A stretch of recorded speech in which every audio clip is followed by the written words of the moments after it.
Assalamualaikum warahmatullahi wabarakatuh. Kali ini gue akan unboxing TV monitor IPS yang akan dipakai untuk pengganti dari monitor lama.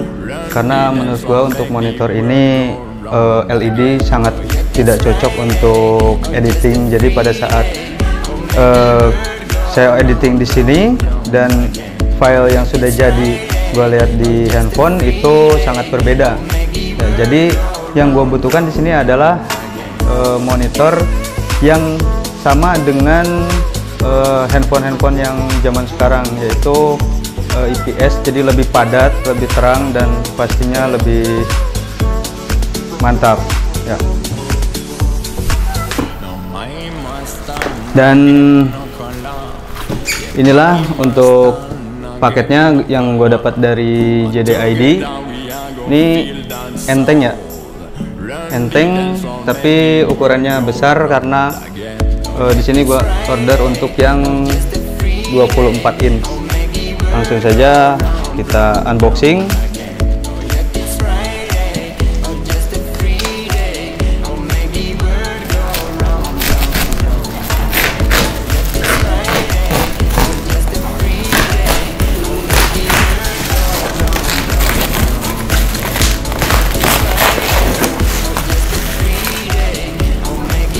Ini untuk orderannya gue sertakan di deskripsi untuk link pembeliannya, dan ini untuk review dari sebelumnya itu yang di akunnya itu sangat bagus dan sangat memuaskan. Ini order baru 1 hari, baru kemarin hari ini langsung terkirim atau langsung diterima.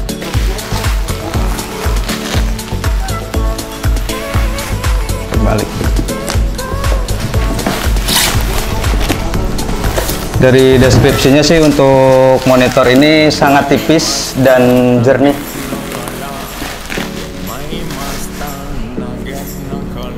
Nah, di sini untuk merek AOS V2 series monitor 24 volt 2 key.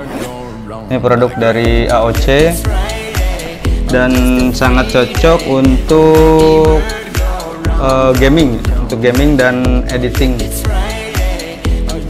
Ini HDMI Wide Viewing Angle IPS, HDMI dan Zero Edge AMD Free Synchron teknologi, dan flicker free. 23,8 in, 60,47 cm. Jadi biasanya untuk yang inch ini untuk pengukurannya dari sini ke sini.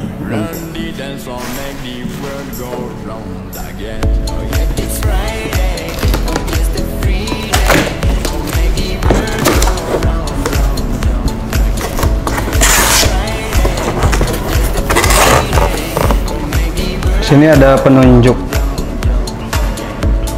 penggunaan pemasangan. Di sini petunjuk pemasangannya.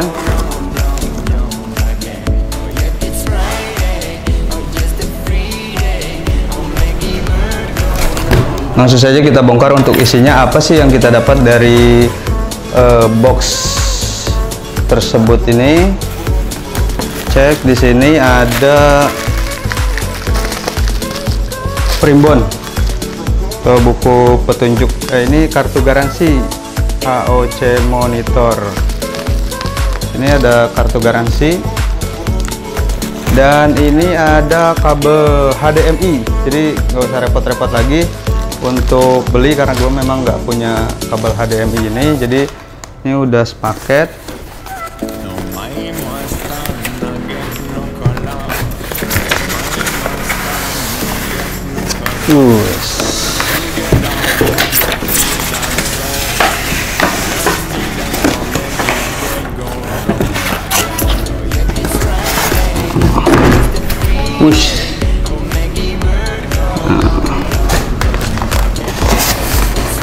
Dan ini adalah layarnya super tipis.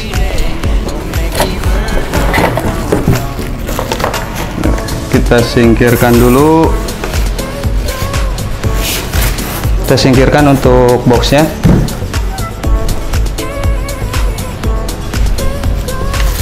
Sini ada adapter. Jadi ada adapter. Ini kecil ya. Jadi untuk adapter ini di sini berapa volt ya?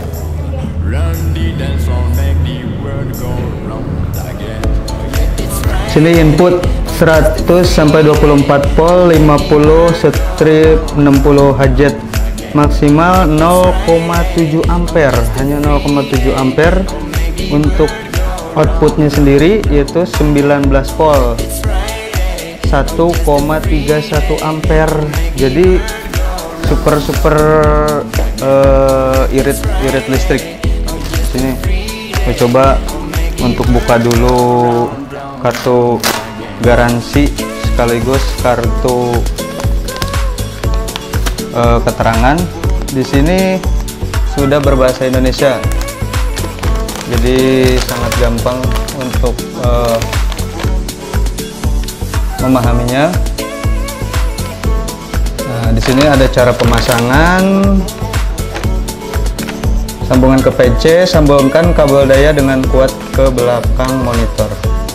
Sambungkan salah satu ujung kabel HDMI ke bagian belakang monitor, lalu sambungkan ujung lainnya ke portable HDMI pada komputer. Setelah itu sambungkan salah satu ujung kabel DP ke bagian belakang monitor, lalu sambungkan ujung lain ke port DP pada komputer. Hidupkan komputer dan monitor. Jika monitor menampilkan gambar, berarti pemasangan telah selesai. Hanya segitu saja. Nah, di sini untuk rasio gambar, jika tidak ada OSD, tekan volume suara untuk mengaktifkan panel pengatur volume suara. Lalu tekan atau untuk mengatur volume suara hanya untuk model dengan speaker HDMI DP. Sini untuk spesifikasinya, sini. Tapi sebelum gue baca di sini, kita buka dulu aja untuk penampakannya.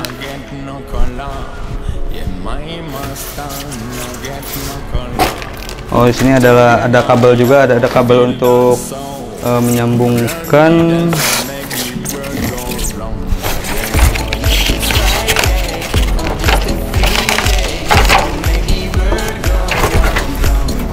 Kita potong aja, kita potong.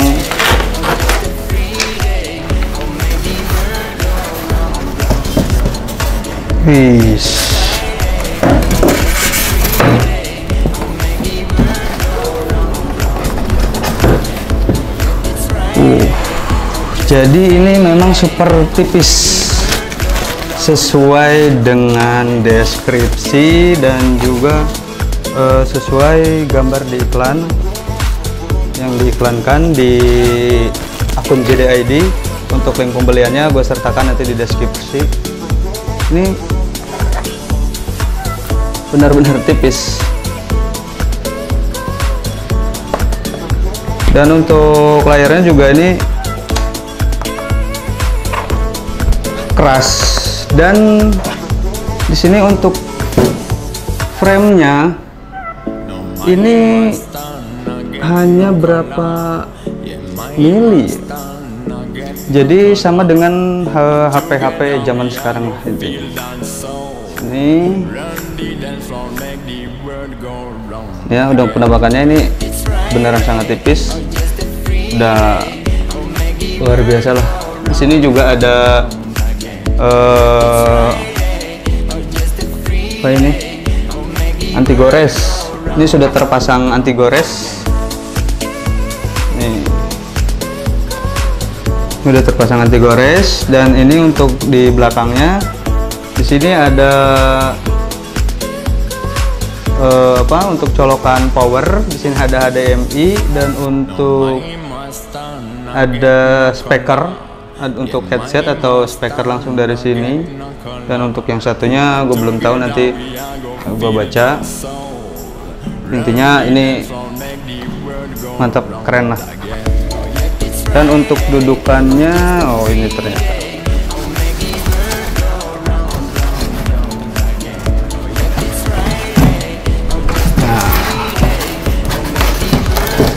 ini adalah untuk dudukan bawahnya. Kita singkirin dulu. Udah mantap.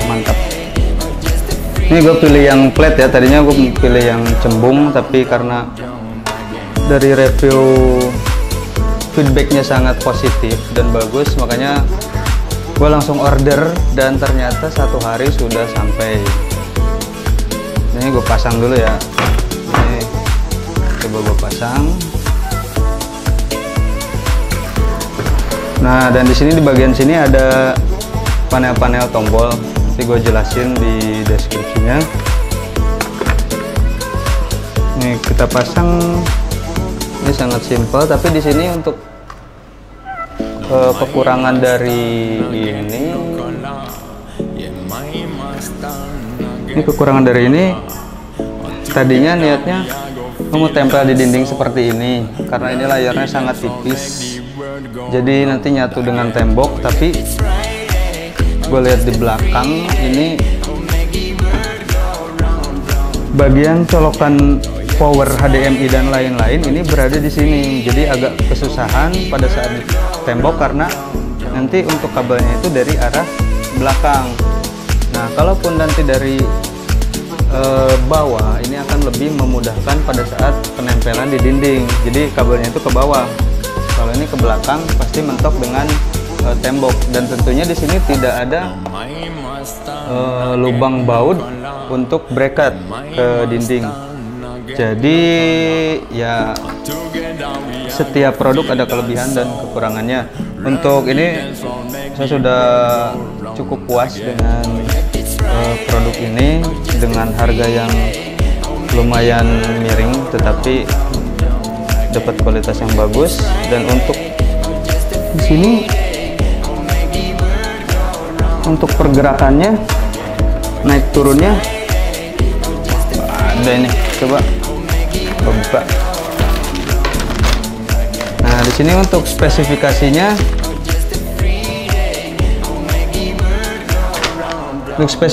jenis panel LCD TFT berwarna, ukuran panel 21,5 inch atau 54,6 cm. Untuk resolusi optimal di sini 1920 x 1080 60 Hz. Jadi di sini udah Full HD. Untuk jarak antar pixelnya itu 0,24795 x 0,24795. Jadi untuk kerapatan dari pixelnya itu cukup padat dan banyak. Jadi intinya untuk warna nanti pasti tajam sekali. Beda dengan monitor biasa, pada saat kita lihat dari jarak dekat itu pasti pecah. Dengan berat yaitu 2,73 kg, hanya berat 2 kg. Nah, ini untuk pengatur penyimpanan, manajemen daya, ini nyala biasanya 17 watt, hanya 17 watt. Lampu yang biasa aja hanya 15 watt, itu redup. Sedangkan ini teknologi dengan berbagai fitur hanya 17 watt. Nah, di sini. Oke, dan sekarang kita coba untuk menyalakan atau menyambungkan monitor ini dengan CPU yang sudah gua operasikan. Jadi ini tinggal colok. Nanti di sini ada nih yang gua dapat ini ada kabel di sini DP ini tidak cocok karena untuk di sini sih udah benar-benar kekinian lah, tapi untuk CPU yang gua punya ini tidak support karena tidak ada colokan untuk kabel DP-nya. Tapi di sini ada pilihan kedua yaitu HDMI. Kebetulan untuk kabel HDMI-nya gue punya. Jadi di sini nanti akan menggunakan kabel HDMI yang nantinya ke bagian CPU-nya itu ini micro HDMI. Ini jadi yang agak besar ini akan menyolok ke monitor HDMI, dan yang untuk satunya ke bagian CPU. Dan untuk yang monitor yang satunya, gue tidak akan lepas itu menggunakan PGA, jadi nggak akan berpengaruh, tetapi malah nanti akan gue setting di mode display, multi display. Display yang ini gue colok ke bagian CPU.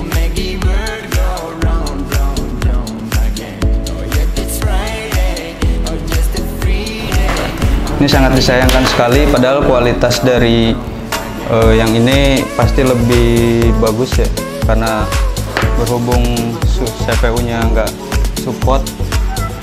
Nah, dan ini untuk kabel power. Ini kabel power. Ini melewati adapter. Gue colok di bagian bawah, paling bawah.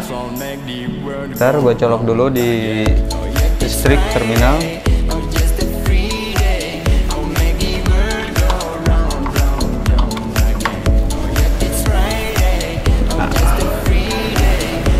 Dan untuk yang atas ini jack audio ya, jadi sementara gue pakai dulu.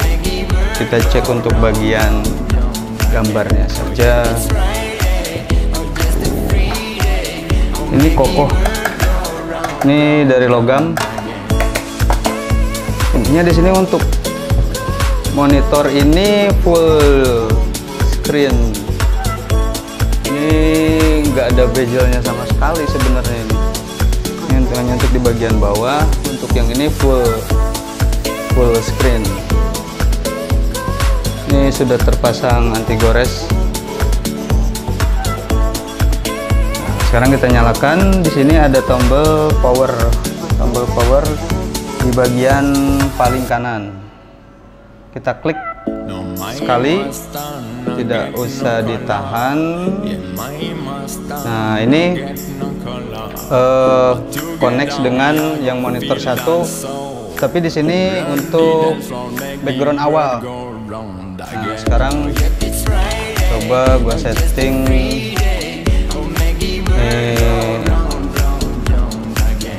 kita setting. Oh, ternyata ini udah nyambung. Apabila kursor tarik mentok sampai kanan dan full, maka akan muncul di sini.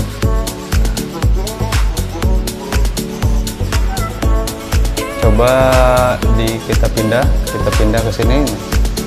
Ini pindah ke sini.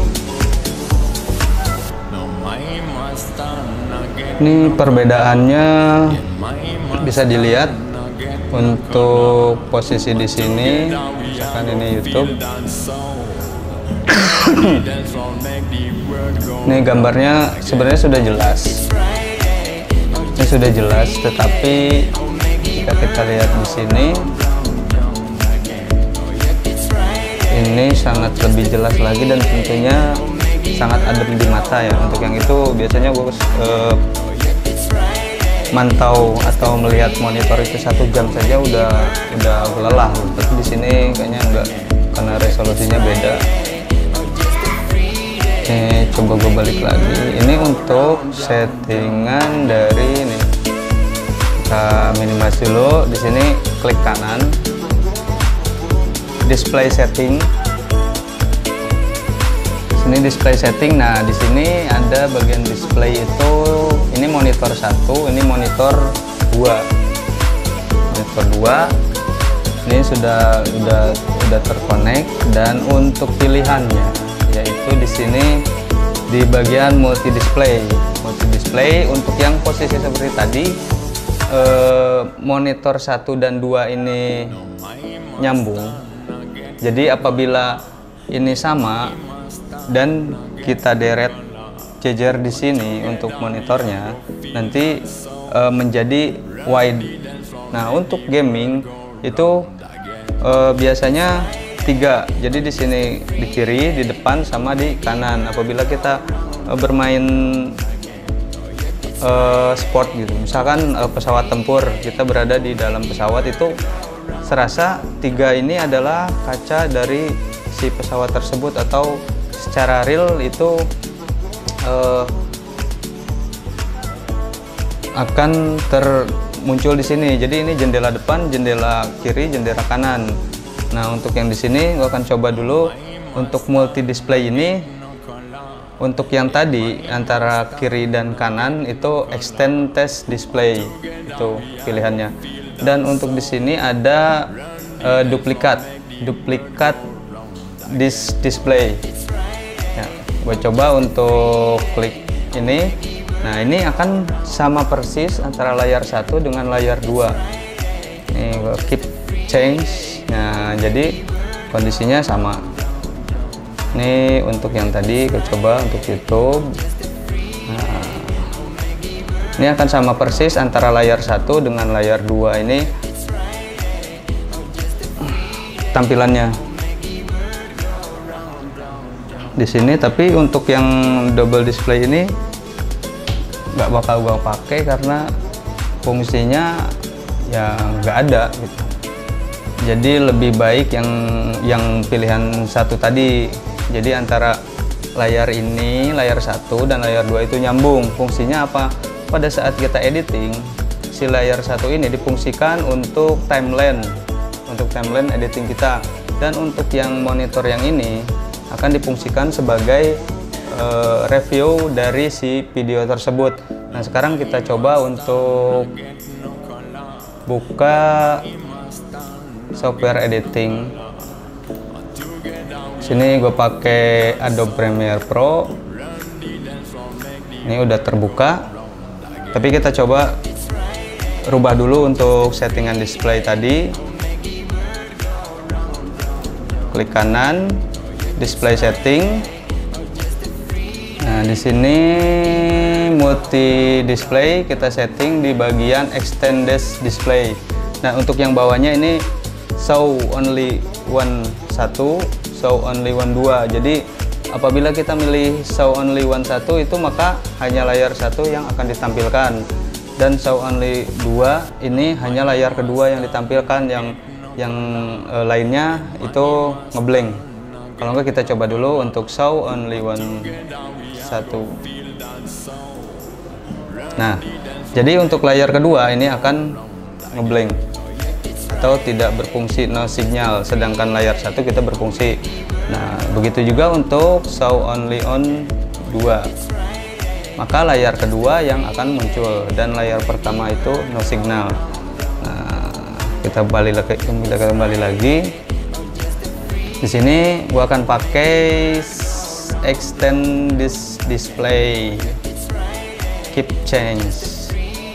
Nah, jadi ini adalah dua layar yang menyatu. Kita coba dan akan lebih terlihat pada saat kita berada di bagian editing. Sebagai contoh, gue akan buka bagian software editing Adobe Premiere Pro 2020. Di sini gue pakai yang Adobe 2020. Nah, di sini ada bagian timeline. Di sini ada bagian timeline, dan di sini di atasnya itu bagian review dari timeline tersebut. Untuk yang lainnya, ini tools-toolsnya ini mungkin lebih cocok tetap di sini berbarengan dengan timeline, karena untuk editing ini kita memerlukan tools-tools yang berada di sini. Nah, hanya bagian video atau review video yang akan kita pindah ke sini. Jadi untuk timeline dan tools yang lainnya lebih leluasa di sini. Untuk review videonya kita pindah ke bagian yang kedua. Sini kita pindah, kita tarik ke kanan full, maka akan muncul di sini. Nah, di sini yang di bagian sini ini bakal hilang. Jadi intinya ini dua layar ini menyatu, dan untuk review videonya gue pindah ke bagian sini. Nah, di sini menjadi leluasa. Ini untuk timelinenya kita rubah. Nah, di sini kita sesuaikan. Nah, di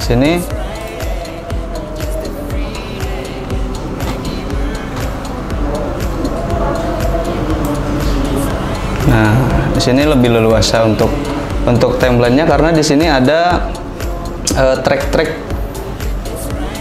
beberapa lapisan, jadi jika ini kurang ke atas maka akan sebagian tertutup, dan kalaupun ini dikeatasin, jadi untuk audio, backsound, di sini suara video atau backsound juga, efek-efek dan lain-lainnya. Dan untuk yang sini adalah bagian-bagian potongan frame video. Untuk atasnya juga sama, frame video. Untuk yang selanjutnya ini adjustment layer, bisa untuk color grading, dan untuk yang atas ini Cinebar PNG. Nah, di sini lebih leluasa. Dan untuk reviewnya ini kita perbesar. Untuk perbesar ini sebagai contoh dari dua display yang kita satukan atau dua display yang dipakai secara berbarengan. Nih,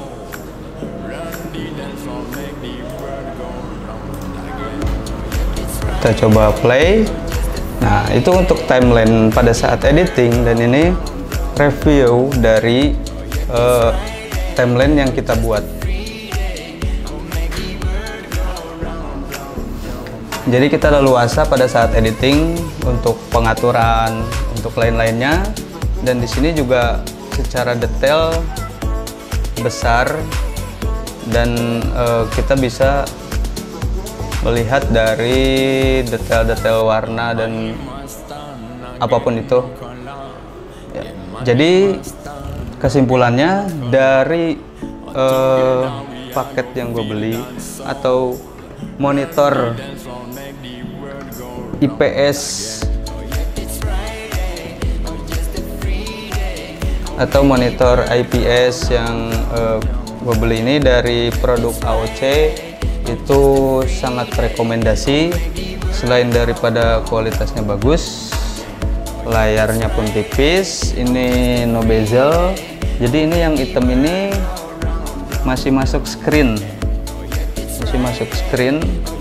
Nah, tapi warnanya hitam. Kalau ini full akan lebih bagus, tapi tetap nggak masalah. Jadi di sini yang pasti ini no bezel, udah good. Sekian unboxing dan review yang gue bikin. Jangan lupa subscribe di bawah ini dan tekan tombol lonceng. Terima kasih. Wassalamualaikum warahmatullahi wabarakatuh.